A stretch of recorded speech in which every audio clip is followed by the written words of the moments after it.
¿Cuándo fue que me convertí en una extraña en mi propia casa? La pregunta me taladra el pensamiento mientras abro los ojos en este rincón del porche donde me han relegado, envuelta apenas por un mosquitero rasgado que hace poco contra el calor sofocante de diciembre. El olor a humedad se impregna en mis huesos de 70 años, como recordándome que ya no pertenezco al interior de estas paredes que construí con mis propias manos. Me llamo Elena Gutiérrez Veda de Montero. Alguna vez fui respetada, consultada, valorada. Ahora soy la abuela, un mueble viejo que estorba en la decoración moderna que mi nuera Cristina tanto anhela para impresionar a sus amistades. Anoche escuché a mi nieto Roberto mientras creía que yo dormía. «Ya es un lujo para ella», dijo, refiriéndose a este catre improvisado, después de que Cristina convirtiera mi habitación en un despacho para su esposo, mi único hijo Ernesto. Mis articulaciones protestan cuando me incorporo lentamente. La casa está en silencio a esta hora temprana. Siempre he sido madrugadora, un hábito que conservo de mis años trabajando junto a Raúl, mi difunto esposo, cuando construimos juntos un modesto imperio de propiedades. Ahora, este hábito me permite moverme sin ser vista, como un fantasma en mi propio hogar. Lo que mi familia ignora es que hace 6 meses visité discretamente al licenciado Ramírez, el abogado que siempre nos atendió. No fue casualidad. Los susurros, las conversaciones interrumpidas, las miradas cómplices, todo me alertó. Una no llega a mi edad siendo ingenua. El testamento que preparamos cambiará absolutamente todo, pero eso ellos no lo saben. Todavía. Acaricio la delgada argolla de matrimonio que permanece en mi dedo. Observo el jardín que antes cuidaba con devoción, ahora convertido en estacionamiento para los autos de Roberto y sus amigos. La paciencia ha sido siempre mi mayor virtud y mi arma más poderosa. Mi padre siempre decía que tengo la voluntad forjada en hierro, oculta bajo una apariencia suave como pétalos de flor.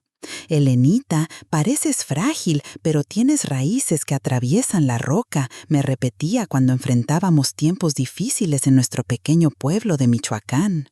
Esa fortaleza me permitió estudiar cuando pocas mujeres lo hacían, convertirme en maestra rural y después conocer a Raúl, un ingeniero que llegó a construir la nueva escuela.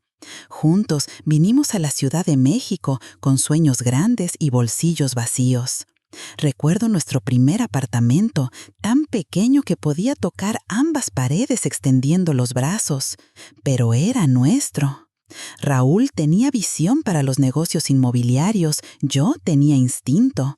Mientras él calculaba estructuras, yo evaluaba barrios emergentes, conversaba con vecinos, sentía el pulso de la ciudad. «Compra aquí», le decía, «este lugar crecerá». Y rara vez me equivocaba. Al principio eran propiedades modestas que renovábamos con nuestras manos.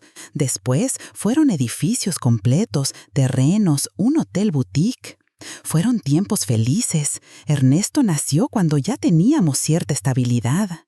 Quizás ese fue nuestro error. Nunca supo lo que era carecer de algo.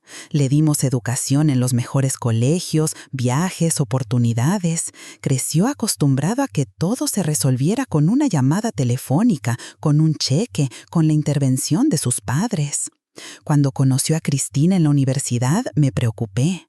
Había algo en su mirada calculadora que me inquietaba, pero Raúl me dijo que eran celos de madre, que debía soltar a nuestro hijo. Tal vez tenía razón, tal vez debí confiar más en mi intuición. Raúl partió hace 2 años, un infarto fulminante mientras dormía. No hubo despedidas, no hubo últimas palabras, solo el vacío abismal de despertar junto a un cuerpo que ya no albergaba el alma que amé durante 5 décadas.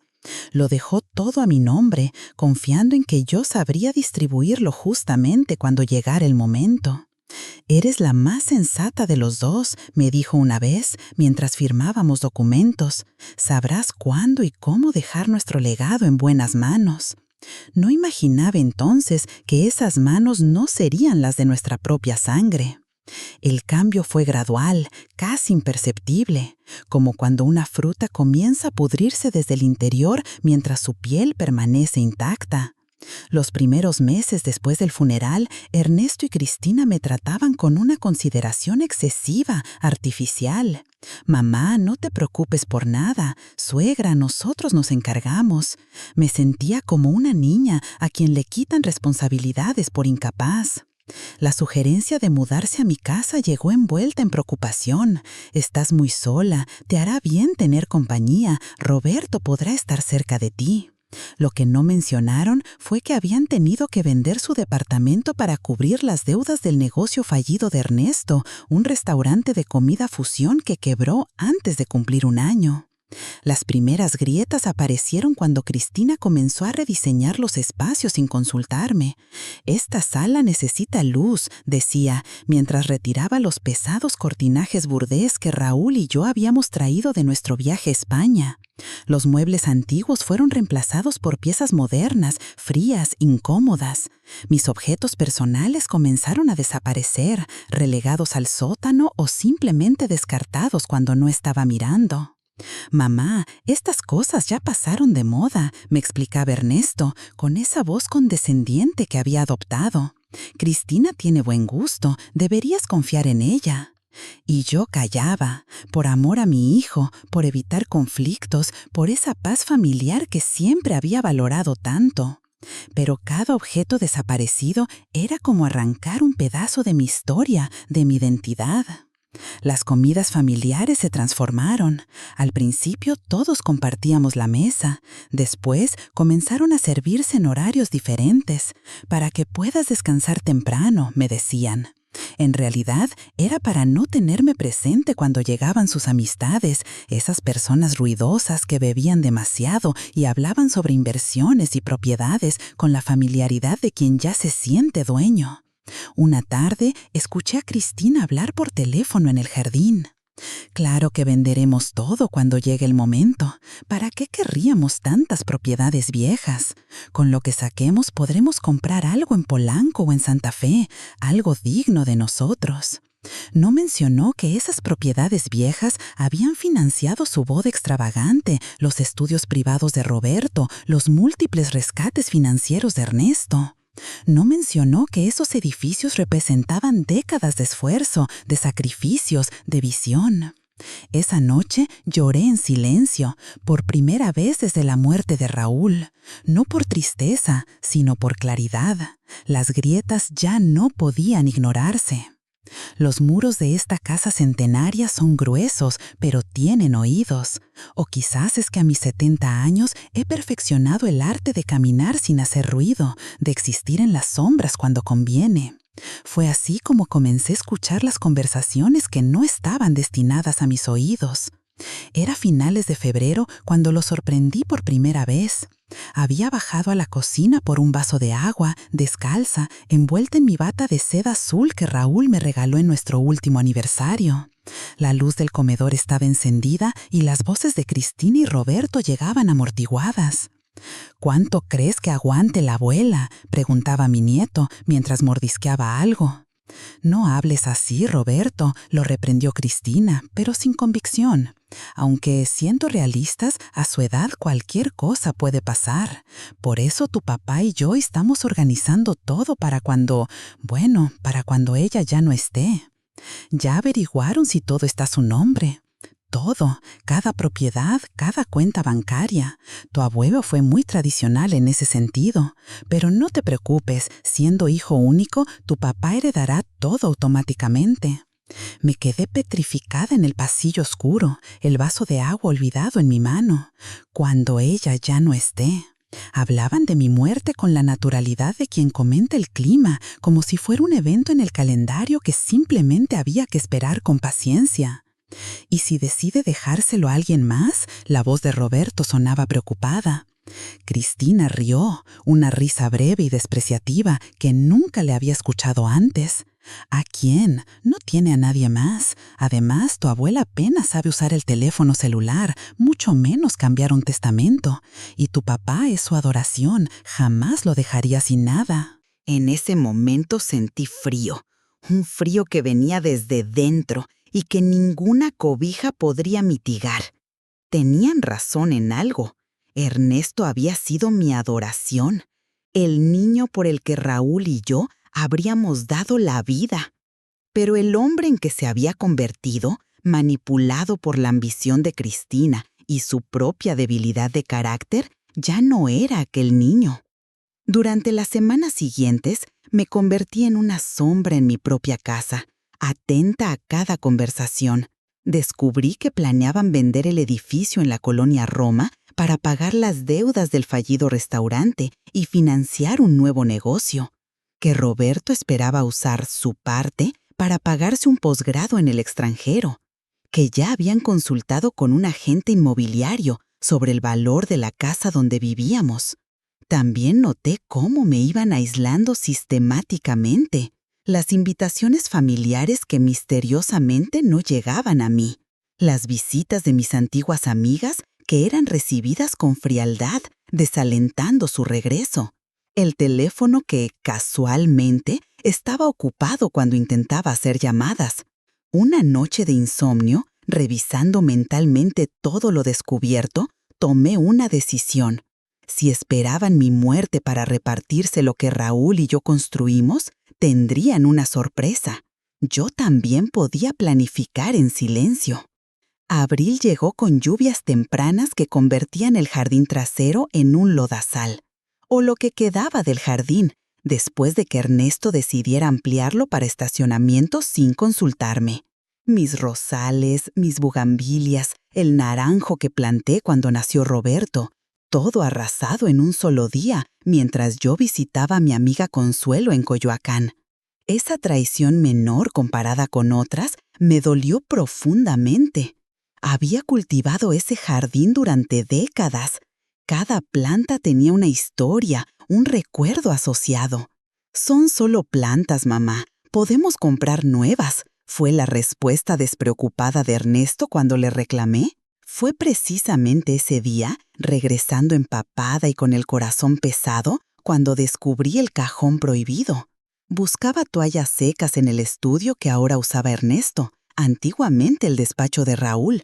La llave estaba puesta en el cajón inferior del escritorio, ese que siempre permanecía cerrado. Un descuido inusual en Cristina, tan meticulosa con las cerraduras últimamente. La curiosidad pudo más que el respeto por su privacidad, que ellos nunca mostraban hacia la mía. Lo que encontré me dejó sin aliento. Correspondencia bancaria con mi nombre, formularios de solicitud de préstamos con mi firma, falsificada. Reconocería mi propia firma en cualquier parte, y aquella era una imitación mediocre. Habían intentado solicitar préstamos usando mis propiedades como garantía. 2 solicitudes habían sido rechazadas porque los bancos requirieron mi presencia física. Una tercera estaba en proceso, con Banco Azteca, donde aparentemente tenían un contacto interno. Con manos temblorosas, fotografié cada documento con el teléfono celular que me había regalado Roberto, para mantenerte comunicada, abuela, y que rara vez usaba. Ahora agradecía tenerlo. Volví a colocar todo exactamente como estaba y cerré el cajón, el corazón latiéndome con fuerza. Esa noche, mientras todos dormían, transferí las imágenes a una memoria USB que compré meses atrás cuando empecé a sospechar. La guardé dentro de un viejo joyero, en un compartimento secreto que ni siquiera Raúl conocía. Allí también guardaba una pequeña libreta donde anotaba meticulosamente cada incidente, cada conversación sospechosa, cada humillación pequeña o grande. No sabía exactamente qué haría con esta evidencia, pero instintivamente necesitaba protegerme. Ya no era solo una cuestión de dignidad o respeto. Estaban intentando robarme, usando mi nombre, falsificando mi firma. Esto iba más allá de la desconsideración familiar. Por primera vez desde que empezó esta pesadilla, sentí rabia, una rabia fría, controlada, pero profunda. Raúl siempre decía que yo era como el agua, tranquila en la superficie, pero capaz de tallar la piedra con paciencia. Era hora de empezar a tallar. «Señora Elena, Le traje su té de manzanilla, con poquita miel como le gusta. Levanté la vista de mi libro para encontrarme con los ojos amables de Margarita, la empleada doméstica que había llegado apenas 2 meses. Era joven, quizás 30 años, con un rostro redondo enmarcado por una trenza gruesa y oscura. Había algo en su manera de tratarme, un respeto genuino que contrastaba dramáticamente con el resto de la casa. «Gracias, Margarita, eres muy considerada». «No es nada, señora», respondió, acomodando la taza en la mesita junto a mi sillón. «¿Necesita algo más?» Vacilé un momento. Había notado cómo Margarita observaba todo, cómo parecía incómoda cuando Cristina o Roberto me hablaban con descendencia. ¿Podría confiar en ella? «Siéntate un momento si no estás muy ocupada», le pedí, señalando la silla frente a mí. Ella pareció sorprendida, pero obedeció. Se sentó al borde de la silla como preparada para levantarse al primer llamado desde otra parte de la casa. «¿Cuánto tiempo llevas trabajando, Margarita?» «Desde los 15 años, señora. Primero en casas en Querétaro, de donde soy. Luego vine a la capital buscando mejor paga». «¿Y tienes familia?» Su rostro se suavizó. «Un niño de 6 años, Julián. Vive con mi mamá en Querétaro. Lo veo cada mes cuando tengo día libre». Mientras conversábamos, descubrí que Margarita era madre soltera, que estudiaba en línea para terminar la preparatoria, que soñaba con poner un pequeño negocio de comida algún día. También descubrí, sin que ella lo dijera explícitamente, que no estaba ciega a lo que ocurría en esta casa. «La señora Cristina me pidió que ya no le sirva su desayuno en el comedor», mencionó en un momento, bajando la voz. «Dice que es mejor que usted coma aquí, en su habitación». «Que ahora es el porche», completé con una sonrisa amarga. Margarita tuvo la decencia de rojizarse. «No me parece justo, señora. Esta es su casa, señora». Ese simple reconocimiento, esas palabras sinceras, abrieron una compuerta dentro de mí. Sin planearlo, me encontré contándole partes de mi situación, observando cuidadosamente sus reacciones. No le revelé mis sospechas más graves ni mis planes, pero sí lo suficiente para tantear su respuesta.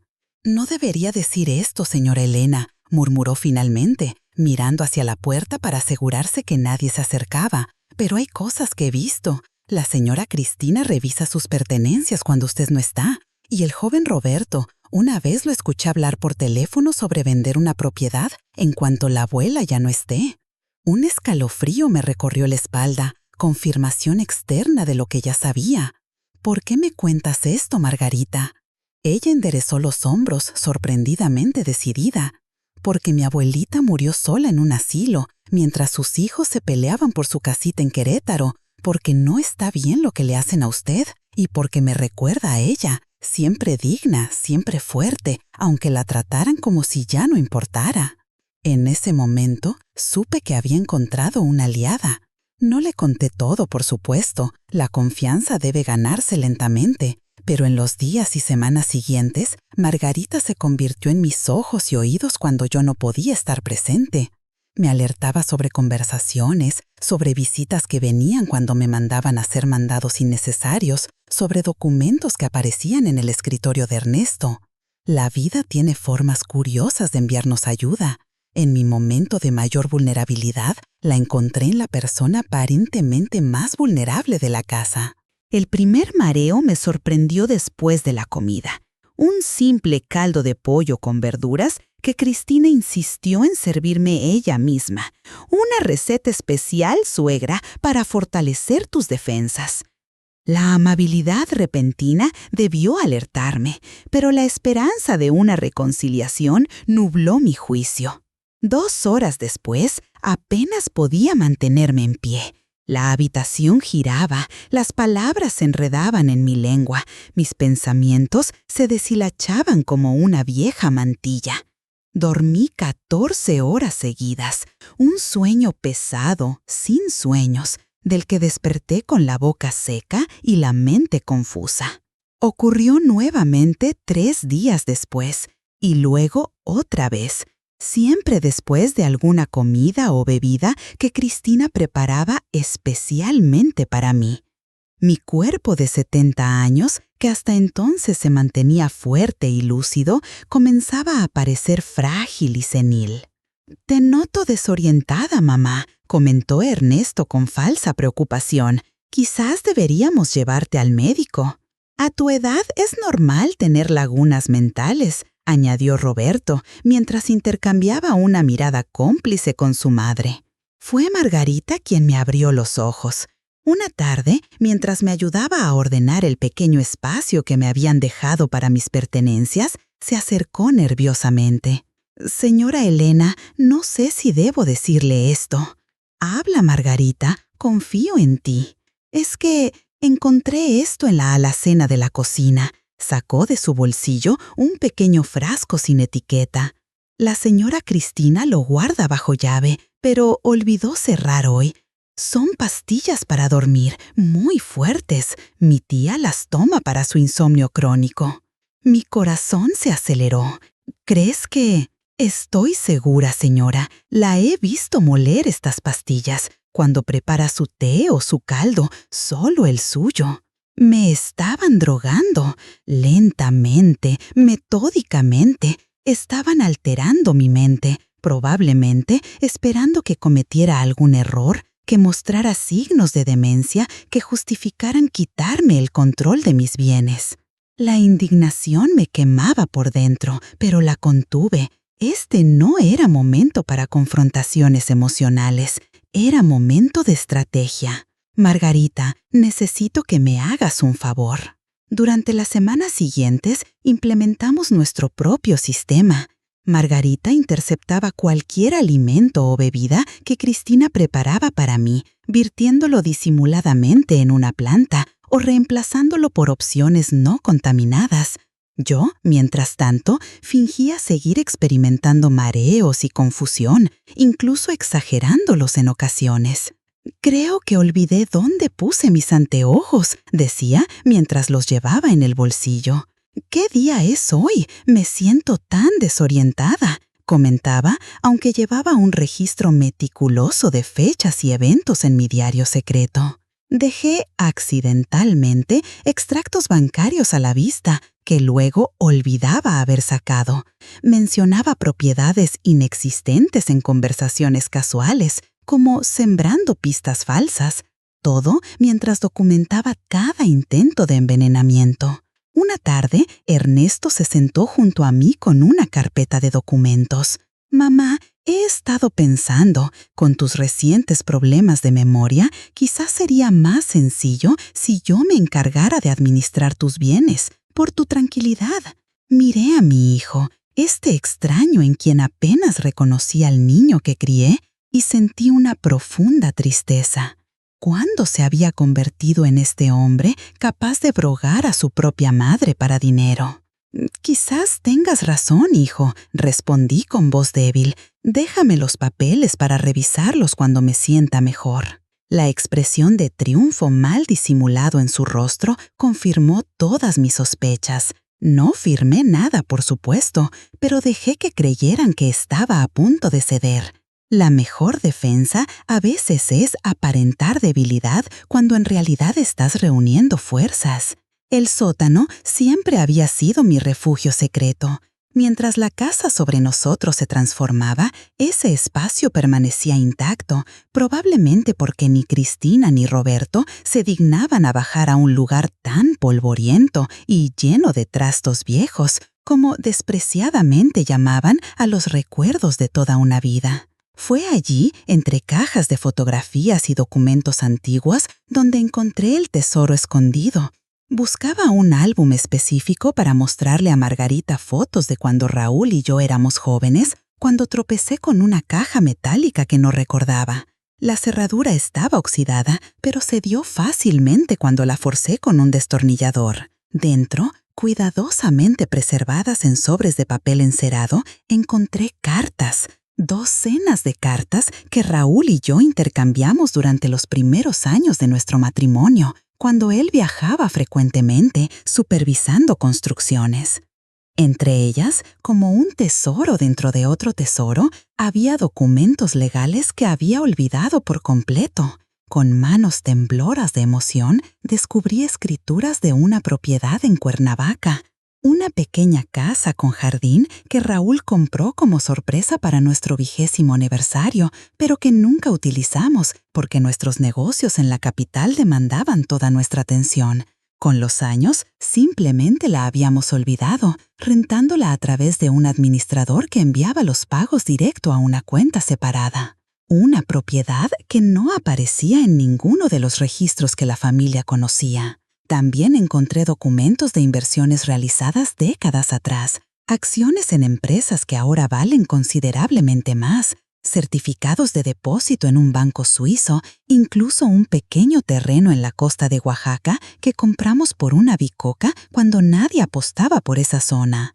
El corazón me latía con fuerza. Aquí había una oportunidad, un camino alternativo que ni Ernesto, ni Cristina, ni Roberto conocían. Una posibilidad de independencia que creía perdida. La sensación de alivio fue tan intensa que lloré en silencio esa noche, lágrimas que no eran de tristeza, sino de gratitud a Raúl, quien sin saberlo me había dejado esta tabla de salvación. Pero no bastaba con tener un escape. La justicia exigía más. No permitiría que se salieran con la suya tan fácilmente, no después de todo lo que habían hecho. Mi plan comenzaba a tomar forma, cada pieza encajando perfectamente en un tablero que solo yo podía ver completo. Abuela, ¿qué haces con esas tijeras de podar? Ya no hay jardín, ¿recuerdas? La voz burlona de Roberto me alcanzó mientras me detenía frente al espacio de concreto que antes fuera mi oasis verde. Sostenía mis viejas tijeras de jardinería, oxidadas por el desuso, como quien sostiene una reliquia de un tiempo mejor. Solo recordaba, hijo, respondí con voz suave, interpretando mi papel de anciana confundida. A veces olvido que ya no están mis rosales. Roberto soltó un suspiro exasperado y me quitó las tijeras de las manos con brusquedad innecesaria. Esto ya no sirve para nada. Deberías deshacerte de tantas cosas viejas, abuela. Vives en el pasado. Lo observé alejarse, alto y despreocupado, con esa arrogancia que solo puede tener quien nunca ha tenido que luchar por nada. Pensé en todas las horas que dediqué a su cuidado cuando era pequeño, en cómo Raúl y yo pagamos cada capricho, cada escuela privada, cada viaje escolar, en cómo financiamos su carrera universitaria que nunca terminó porque no era lo suyo, en los 3 autos que destrozó por conducir ebrio. ¿Cómo se transforma el amor en esta indiferencia cruel? ¿En qué momento un nieto deja de ver a su abuela como un ser humano y comienza a verla como un obstáculo, un mueble viejo, una fuente de recursos a la espera de ser explotada? La casa entera se había transformado como mi jardín, despojada de vida, de color, de historia. Las fotografías familiares habían desaparecido de las paredes, reemplazadas por arte abstracto que Cristina adquiría en galerías pretenciosas. Los espacios acogedores donde alguna vez recibimos amigos ahora lucían como páginas de revistas de decoración, impecables, fríos, inhóspitos. Era una metáfora perfecta de lo que me habían hecho a mí. Arrancar mis raíces, pavimentar mi espacio, convertirme en un adorno incómodo que pronto sería desechado. Esa noche, mientras cenaba sola en el porche, ahora ni siquiera me permitían comer en el interior cuando tenían visitas, escuché fragmentos de conversación desde el comedor principal. Cristina hablaba con una mujer que reconocí como su hermana Teresa. «Estamos considerando una residencia para ancianos», decía en voz baja pero audible. «La demencia de Elena avanza rápidamente. Ya no es seguro tenerla en casa». «¿Tan mal está?». La voz de Teresa sonaba genuinamente preocupada. «Terrible. Ayer la encontramos con unas tijeras en el estacionamiento, completamente desorientada, buscando un jardín que ya no existe. Habla con Raúl como si estuviera vivo. Olvida comer, tomar sus medicinas. Cada palabra era una mentira calculada. Por su propio bien, necesita atención especializada. ¿Y qué dice Ernesto? Hubo una pausa. Está devastado, por supuesto, pero entiende que es lo mejor para su madre. Además, así podremos vender esta casa y comprar algo más moderno. Este lugar está lleno de humedad, no es saludable para nadie. Me quedé helada. ¿Un asilo? ¿Planeaban internarme en un asilo bajo el pretexto de una demencia fabricada? Era peor de lo que imaginaba. No se contentaban con marginarme en mi propia casa, querían deshacerse completamente de mí. Esa misma noche, cuando todos dormían, llamé nuevamente al licenciado Ramírez desde el teléfono de Margarita. Necesito acelerar todo, le dije, sin preámbulos. Planean internarme en un asilo. No tenemos mucho tiempo. Entiendo, doña Elena. La documentación está casi lista. La casa de Cuernavaca está siendo acondicionada según sus instrucciones. ¿Cuándo quiere proceder? Miré el calendario, calculé tiempos, ajusté estrategias. 3 semanas. Necesito 3 semanas más para completar mi plan. ¿Está segura que puede resistir tanto tiempo allí? Me preocupa su seguridad. Descuide, licenciado. Tengo más recursos de los que ellos creen. Al colgar, sentí una determinación renovada. Mi jardín había sido destruido, pero de ese suelo de concreto crecería mi venganza. No una venganza violenta o escandalosa, sino elegante y devastadora, como todo lo que Raúl y yo construimos juntos. La tecnología nunca fue mi fuerte. Raúl solía bromear diciendo que yo pertenecía a otra época, que era una dama analógica en un mundo digital. Sin embargo, la necesidad es madre no solo de la invención, sino también del aprendizaje. Fue Roberto, irónicamente, quien me proporcionó las herramientas para mi defensa. Para mi cumpleaños 70, celebrado con una tarta comprada de último momento y sin invitados, me regaló un teléfono celular para estar comunicada y una pequeña grabadora digital para que grabes tus memorias, abuela, antes de que las olvides. El tono condescendiente con que me explicó cómo funcionaban esos aparatos tan complicados me dio la idea.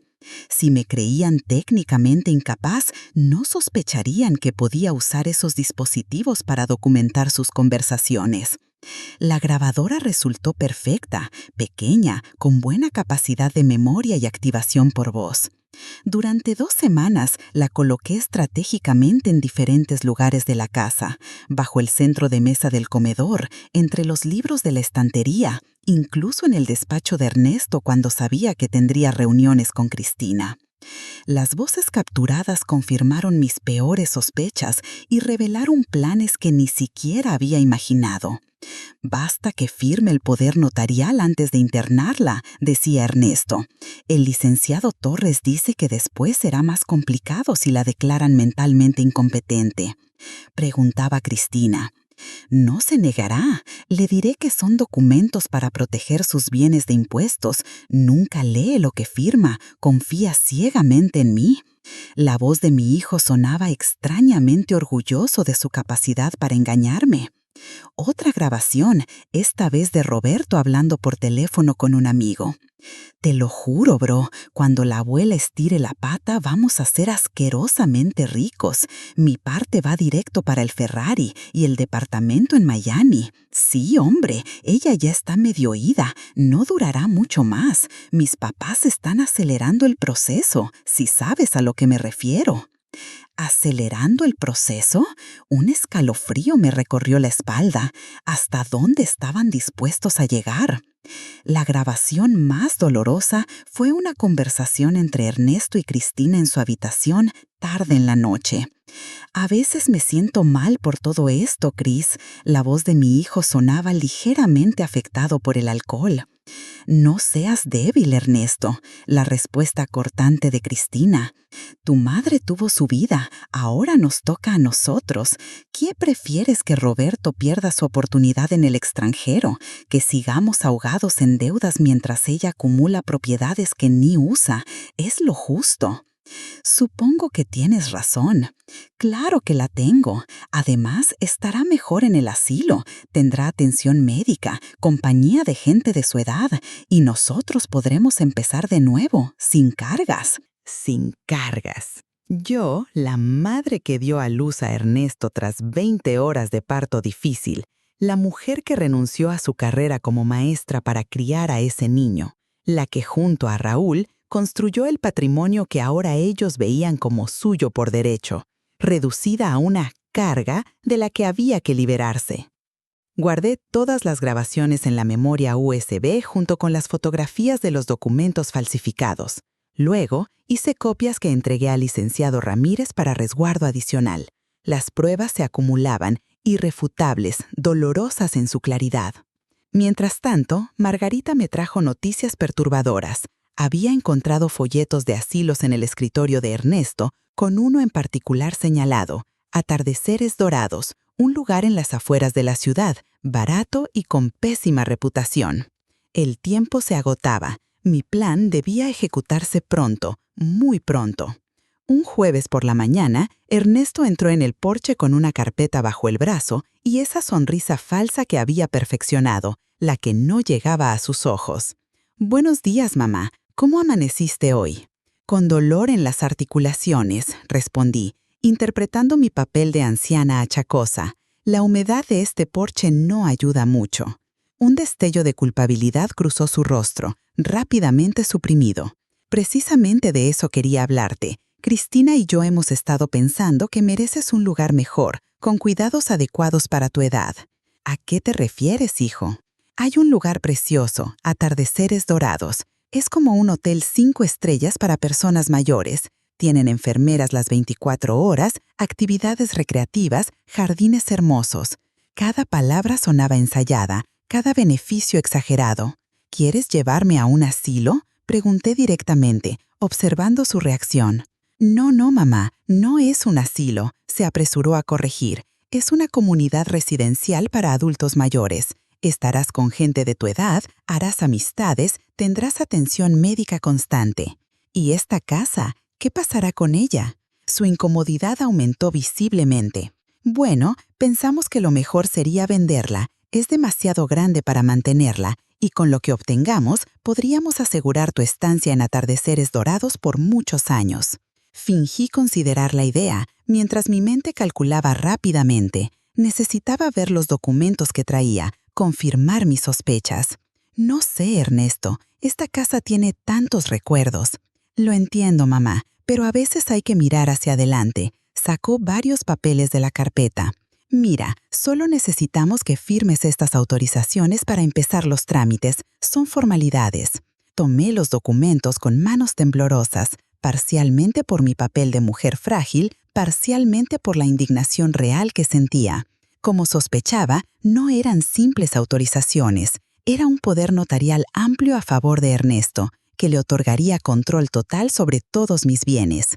Junto a este, había una autorización para internarme voluntariamente en Atardeceres Dorados, renunciando a mi derecho de salir por decisión propia.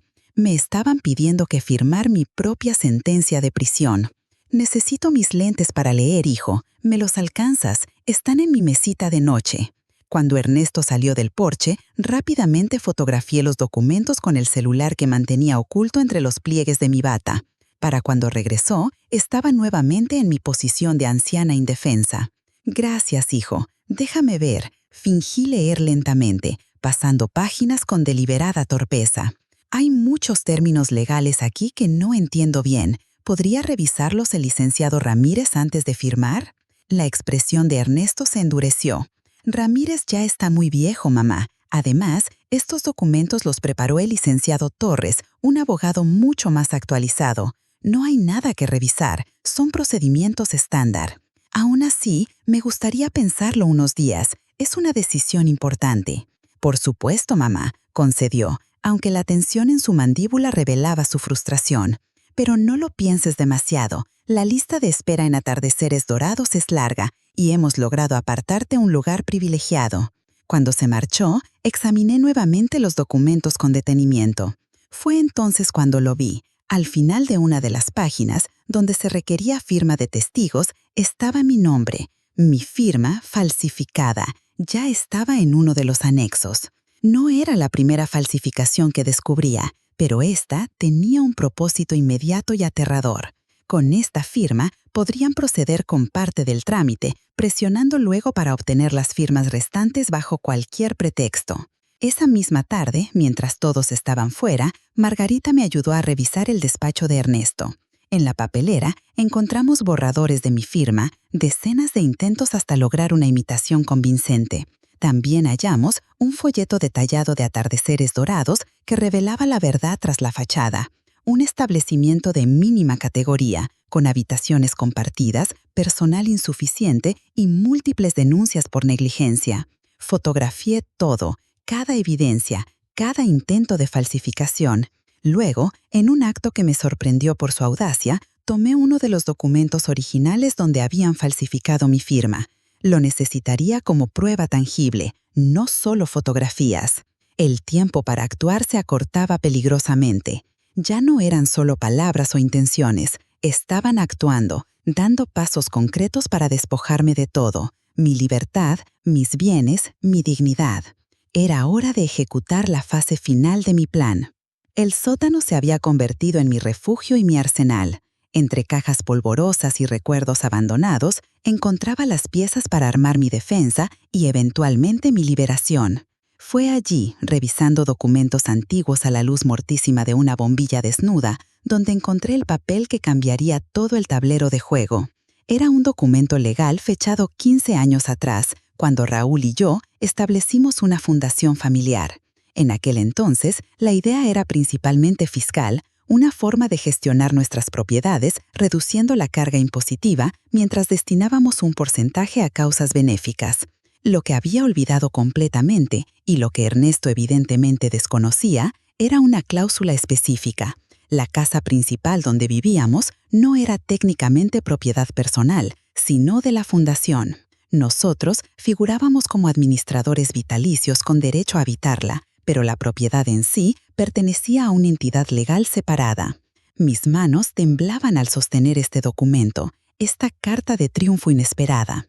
No solo invalidaba todos sus planes de venta inmediata, sino que potencialmente les obligaba a rendir cuentas por el mal uso de la propiedad durante estos años. Con renovada energía, seguí explorando cajas olvidadas.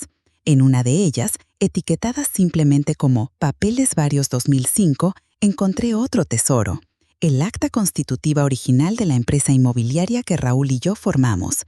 De acuerdo a este documento, yo poseía el 60% de las acciones, no el 40%, como Ernesto había estado afirmando en sus trámites fraudulentos. Estas revelaciones encajaban perfectamente en mi plan.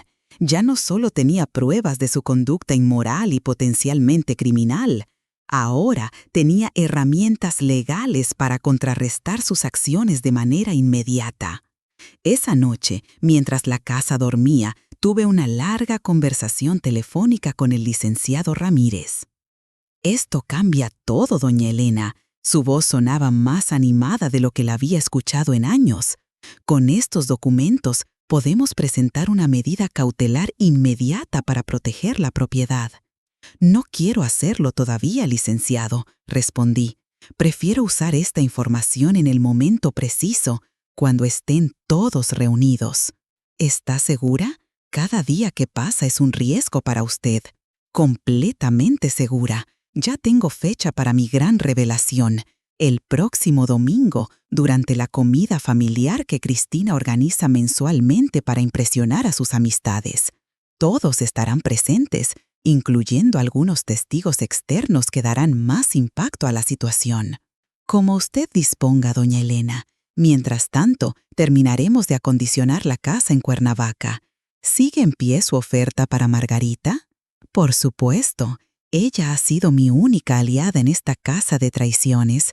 Se merece un nuevo comienzo, lejos de este ambiente tóxico. Al colgar, una sensación de calma me invadió.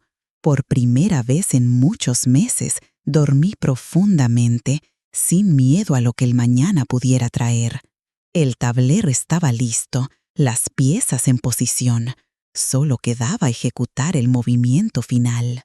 El domingo amaneció despejado y brillante, como si el universo quisiera iluminar claramente lo que estaba por suceder.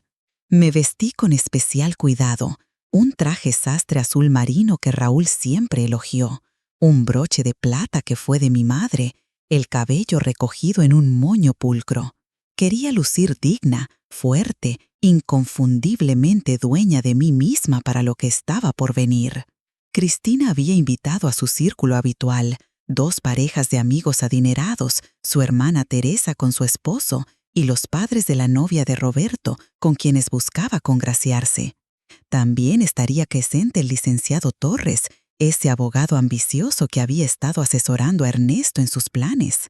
A las 2 en punto, cuando los invitados comenzaban a llegar, Margarita me ayudó a bajar al comedor principal. Noté la mirada alarmada de Cristina al verme tan arreglada, tan presente, cuando en las últimas semanas había cultivado cuidadosamente una imagen de fragilidad y confusión. «Suegra, no la esperábamos aquí», dijo, intentando mantener la sonrisa ante los invitados. «Pensé que preferiría comer en su habitación, como siempre». «Hoy me siento especialmente bien, querida», respondí. «Además, hace tiempo que no disfruto de una buena reunión familiar». No podía echarme sin quedar como una anfitriona despiadada frente a sus invitados. Con evidente tensión, Cristina ordenó a Margarita que colocara un lugar adicional en la mesa. Me ubicaron en un extremo, lejos del centro de atención, pero eso me convenía perfectamente. La comida transcurrió entre conversaciones superficiales sobre viajes, inversiones y chismes de sociedad. Observé cómo Ernesto y Cristina interpretaban sus papeles de anfitriones generosos y exitosos, cómo Roberto impresionaba a los padres de su novia con planes grandilocuentes para su futuro. Esperé pacientemente hasta el postre, cuando las copas de vino habían aflojado ligeramente las lenguas y las guardias. Entonces, con una señal discreta, Margarita me acercó mi bolso. Me puse de pie lentamente, apoyándome en la mesa con deliberada teatralidad. Las conversaciones se fueron apagando gradualmente hasta que todos los ojos estaban fijos en mí. «Familia, amigos», comencé con voz clara y firme. «Quiero agradecerles por acompañarnos hoy. Estas reuniones son tan importantes para mantener los lazos que nos unen». Cristina y Ernesto intercambiaron miradas nerviosas. «Mamá, no es necesario que hagas ningún discurso», intervino Ernesto. «Debes estar cansada». «Al contrario, hijo, me siento más fuerte y lúcida que en mucho tiempo», sonreí. «De hecho, quiero aprovechar la presencia de todos ustedes para hacer algunos anuncios importantes». La tensión era palpable. Roberto dejó de teclear en su teléfono y me miró con recelo. «Mamá, no es necesario que hagas ningún discurso», intervino Ernesto. «Debes estar cansada». «Al contrario, hijo, me siento más fuerte y lúcida que en mucho tiempo», sonreí. «De hecho, quiero aprovechar la presencia de todos ustedes para hacer algunos anuncios importantes». La tensión era palpable. Roberto dejó de teclear en su teléfono y me miró con recelo. «Mamá, no es necesario que hagas ningún discurso», intervino Ernesto. «Debes estar cansada». «Al contrario, hijo, me siento más fuerte y lúcida que en mucho tiempo», sonreí. «De hecho, quiero aprovechar la presencia de todos ustedes para hacer algunos anuncios importantes». La tensión era palpable. Roberto dejó de teclear en su teléfono y me miró con recelo. «Mamá, no es necesario que hagas ningún discurso», intervino Ernesto. «Debes estar cansada». «Al contrario, hijo, me siento más fuerte y lúcida que en mucho tiempo», sonreí. «De hecho, quiero aprovechar la presencia de todos ustedes para hacer algunos anuncios importantes». La tensión era palpable. Roberto dejó de teclear en su teléfono y me miró con recelo. «Mamá, no es necesario que hagas ningún discurso», intervino Ernesto. «Debes estar cansada». «Al contrario, hijo, me siento más fuerte y lúcida que en mucho tiempo», sonreí. «De hecho, quiero aprovechar la presencia de todos ustedes para hacer algunos anuncios importantes».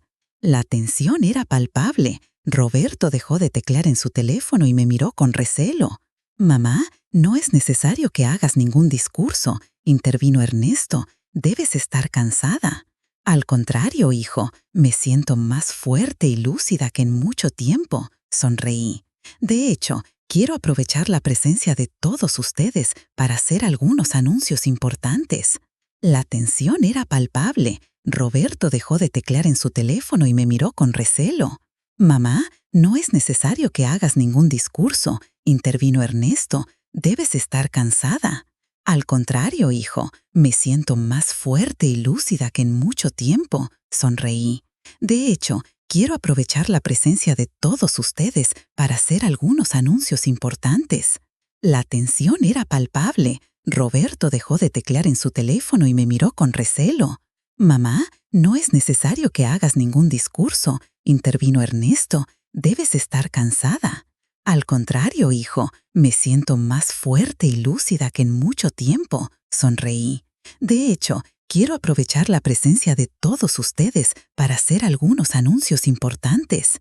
La tensión era palpable. Roberto dejó de teclear en su teléfono y me miró con recelo. Mamá, no es necesario que hagas ningún discurso, intervino Ernesto. Debes estar cansada.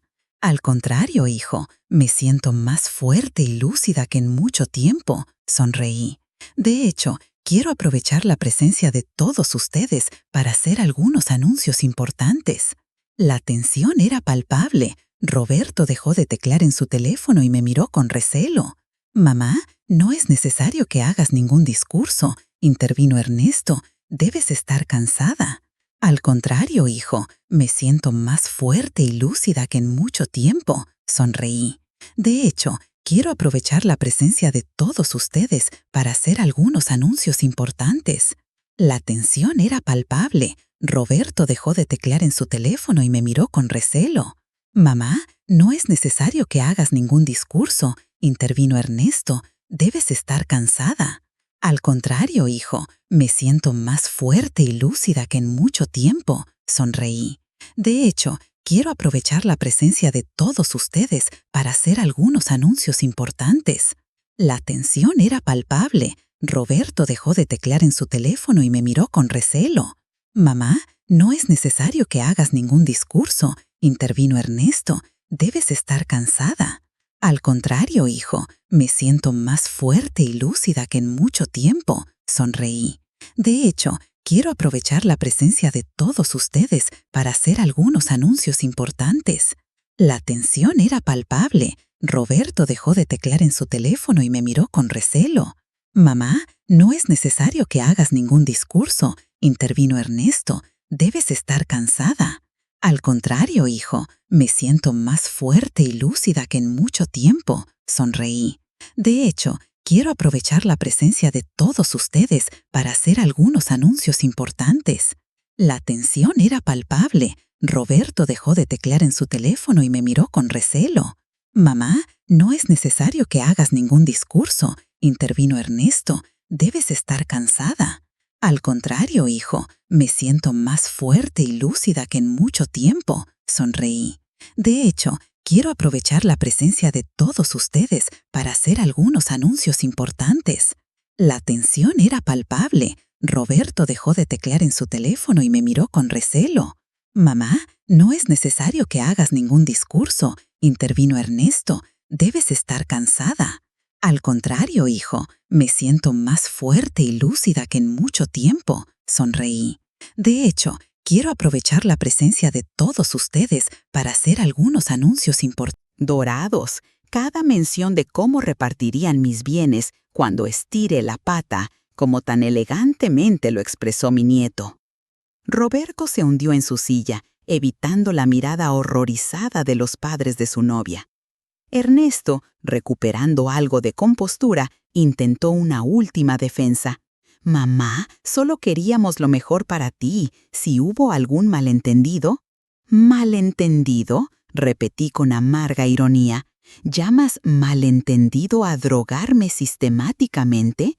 ¿A falsificar mi firma? ¿A planear internarme contra mi voluntad en un lugar donde, según tus propias palabras grabadas, no durará mucho?»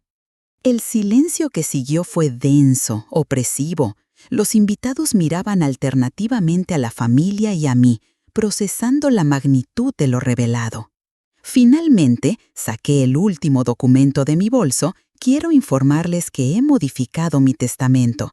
Dado que mi única familia ha demostrado tal desprecio por mi bienestar y dignidad, he decidido que mi patrimonio personal sea destinado a la Fundación Montero, específicamente para establecer centros de apoyo y protección legal para adultos mayores víctimas de abuso familiar.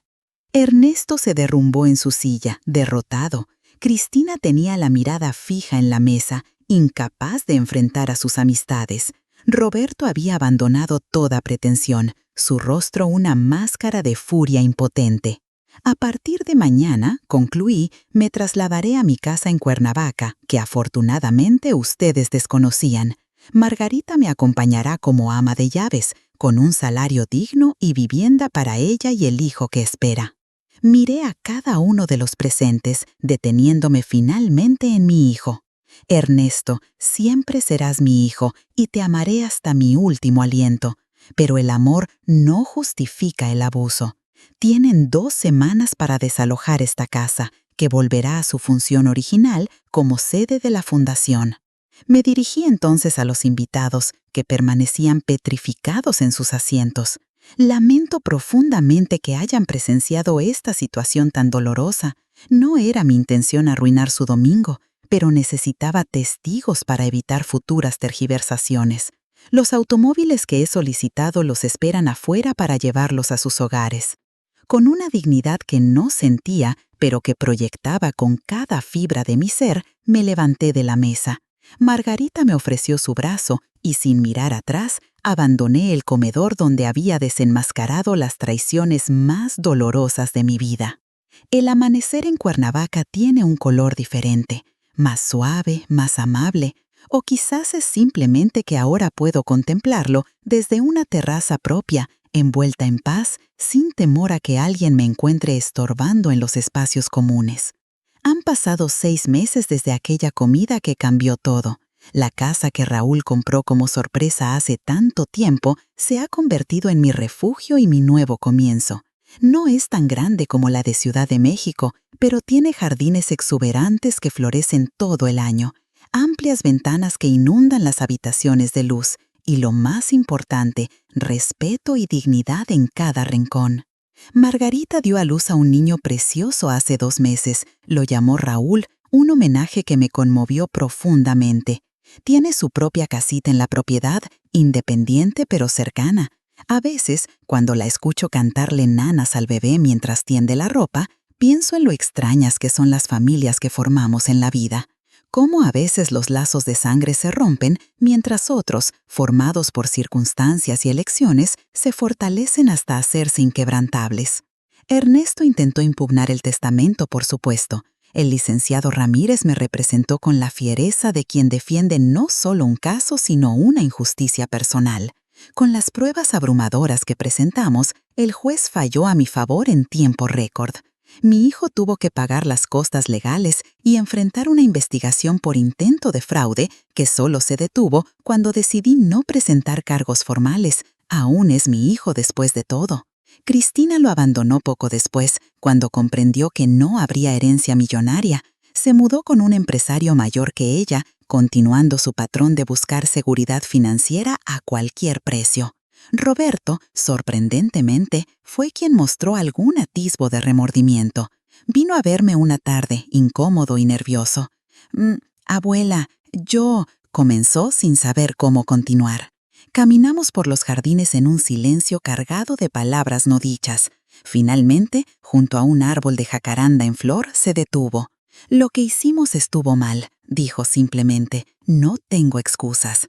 No las tenía, efectivamente, pero su reconocimiento, por pequeño que fuera, era un comienzo. Le expliqué que el perdón requiere tiempo, que la confianza una vez rota no se repara con una disculpa, pero que mi puerta nunca estaría completamente cerrada para él. Se fue más ligero de lo que llegó. Visita ocasionalmente, cada vez con menos incomodidad. Está estudiando finalmente, trabajando a medio tiempo para pagarse la universidad. La adversidad parece haberle enseñado lo que la abundancia no pudo. Cristina lo abandonó poco después, cuando comprendió que no habría herencia millonaria. Se mudó con un empresario mayor que ella, continuando su patrón de buscar seguridad financiera a cualquier precio. Roberto, sorprendentemente, fue quien mostró algún atisbo de remordimiento. Vino a verme una tarde, incómodo y nervioso. «Abuela, yo», comenzó sin saber cómo continuar. Caminamos por los jardines en un silencio cargado de palabras no dichas. Finalmente, junto a un árbol de jacaranda en flor, se detuvo. «Lo que hicimos estuvo mal», dijo simplemente. «No tengo excusas». No las tenía, efectivamente, pero su reconocimiento, por pequeño que fuera, era un comienzo. Le expliqué que el perdón requiere tiempo, que la confianza una vez rota no se repara con una disculpa, pero que mi puerta nunca estaría completamente cerrada para él. Se fue más ligero de lo que llegó. Visita ocasionalmente, cada vez con menos incomodidad. Está estudiando finalmente, trabajando a medio tiempo para pagarse la universidad. La adversidad parece haberle enseñado lo que la abundancia no pudo. La Fundación Montero prospera bajo la nueva dirección. La casa en Ciudad de México ahora alberga un centro de asesoría legal y psicológica para adultos mayores en situación vulnerable. Sus historias, a veces dolorosamente similares a la mía, me confirman que hice lo correcto. A mis 70 años descubrí que la vida puede comenzar nuevamente, que la dignidad no tiene edad, que defender lo que es justo nunca es demasiado tarde. Esta mañana, mientras tomaba café en la terraza, recibí una carta de Teresa, la hermana de Cristina. Me cuenta que ha estado reflexionando mucho desde aquella comida reveladora, que ha comenzado a valorar diferente la relación con sus propios padres, ya mayores. «Usted nos dio una lección a todos», escribe, «no solo de dignidad, sino de previsión y fortaleza. No busqué ser ejemplo para nadie, solo busqué justicia, respeto, la posibilidad de envejecer con dignidad en un mundo que a veces desecha a sus mayores cuando ya no los considera productivos o convenientes. El testamento que hice en secreto hace más de un año no solo me salvó de un destino terrible, también me recordó que incluso en nuestros momentos más vulnerables tenemos poder. El poder de planificar, de resistir, de transformar el abandono en independencia y la traición en liberación. El sol comienza a descender, pintando el cielo de Cuernavaca con tonalidades naranjas y violetas. Desde mi hamaca contemplo este nuevo capítulo que nunca esperé vivir, un capítulo donde no soy la abuela relegada al porche, sino Elena Gutiérrez, mujer completa, superviviente, renacida. A veces, el mayor acto de amor propio es reconocer cuándo debemos alejarnos de quienes no nos valoran, y el mayor acto de justicia es asegurarse de que paguen un precio justo por sus acciones, no por venganza, sino por equilibrio universal. Me levanto lentamente, sin prisa. La noche es joven y por primera vez en mucho tiempo también lo soy yo.